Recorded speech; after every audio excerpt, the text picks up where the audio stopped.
America থেকে দিদি এসছে। তো বন্ধুরা দেখুন, আমি চিংড়ি মাছের মালাইকারি বানাবো। তো কত সুন্দর চিংড়িগুলো এসছে দেখুন, একদম তাজা চিংড়ি। আর এখানে নিয়ে এসেছি পাবদা মাছ, পাবদা মাছের তেল ঝাল বানাবো। আর এখানে নিয়ে এসেছি বড় মাছের পেটি। তো আজকে এইগুলো আমি দিদির জন্য রান্না করব। তো ভাজা হয়ে গেছে, তুলে নিচ্ছি।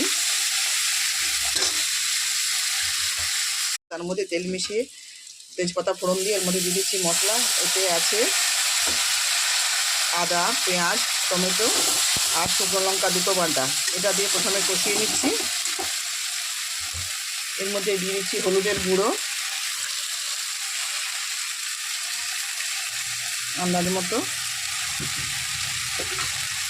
খুব ভালো করে মশলাটা কষিয়ে নিয়ে, হলুদটা একটু বেশি হয়ে যাবে, তুলে নিচ্ছি আমি। মশলাটা কষানো হয়ে গেছে, এখন এর মধ্যে দিয়ে দেবো নারকেলের দুধ। মশলাটা কষানো হয়ে গেছে, তখন এর মধ্যে দিয়ে দিচ্ছি নারকেলের দুধ। এখানে নারকেল দুধ বের করে রেখেছি, সেটা দিয়ে দিচ্ছি। ভালো করে ফুটিয়ে নিচ্ছি।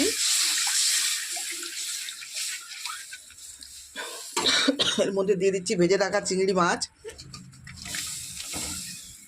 চিংড়ি মাছ দিয়ে বেশ কিছুক্ষণ ফুটিয়ে নিচ্ছি। তো যে মাছের মধ্যে তো আমার লবণ দেওয়া আছে, যদি প্রয়োজন হয় লবণ দেবো, নাহলে দেবো না।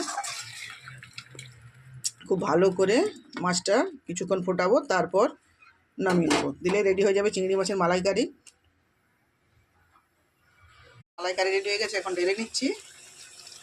তবে বানাবেন, দেখবেন খুবই সুন্দর হবে। সবাই ভালো থাকবেন, সুস্থ থাকবেন।